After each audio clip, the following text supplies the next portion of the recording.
Doctor বলেছিল না এই টাইমে দুটো ডিম খেতে সিদ্ধ, তারপর সিদ্ধ করে এনে দাও। দিচ্ছি বলে। হ্যাঁ দিদি, হ্যাঁ ও সকালে তোমার সঙ্গে কথা হইতে হইতে হলেই নেই না।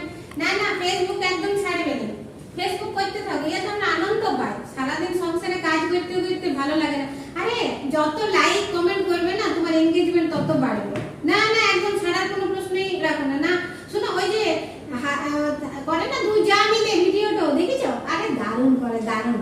হ্যাঁ ওই ভিডিওগুলো দেখবে, আমি তো খুব দেখি হাসির ভিডিওগুলো আমার খুব ভালো লাগে। আরে ওরা হাজবেন্ড ওয়াইফ একটা ভিডিও করে কিনা বললাম দিচ্ছি বাবা, দিচ্ছি, রুক যাও, দিচ্ছি 2 মিনিট। হ্যাঁ হ্যাঁ দিদি, না না না, আরে ও তো খালি ডিম সেদ্ধ, আরে খাওয়ার জন্য মরে গেল দিনটা ডিম সেদ্ধ। আরে यार ওই ওই করতে থাকে। না না তুমি বলতে থাকো, ছাড়ো। হ্যাঁ বলছিলাম যে না তুমি সারা দিনে কিছু তো টাইম নিজের জন্য বাইর করবে না, ফেসবুক তো দিতে করতে তো হবে কি না, আমরা আমরা কিনে থাকবো। হ্যাঁ তুমি করতে থাকো না, তুমি ওই 2 মিনিট হলো। আরে বাবা তুমি রুকবে, দিচ্ছি বলছি না। এত খাই খাই কেন করো? খাওয়ার জন্য কেন মরে যাও?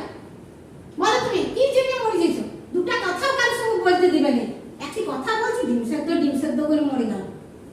না না দিদি শুনো শুনো শুনো, না তুমি এটা করতে থাকো, আমি বলছি না একদম ছাড়বে না। আমি তো কি হয়ে যাবো তুমি ছাড়লে পর? নাও ডিম সেদ্ধ, হ্যাঁ খাও। হ্যাঁ হ্যাঁ বলছিলাম যে না এটা সিদ্ধ, এটা তো কাঁচা ডিম। আরে বাবা এমনি খেলে পেটে সিদ্ধ হয়ে যাবে, অমনি খেয়ে নাও। একটা ইম্পর্টেন্ট কথা বলছি, সেটা তো তোমার কোনো গুরুত্ব নাই, ডিম সেদ্ধ পিছনেই পড়ে যাবে। না হ্যাঁ আরে ভগবান, ও দেখছেন এই অনলাইনের যুগে ফেসবুক, ইনস্টা, ইউটিউব ওই ডিসকাশন মেন।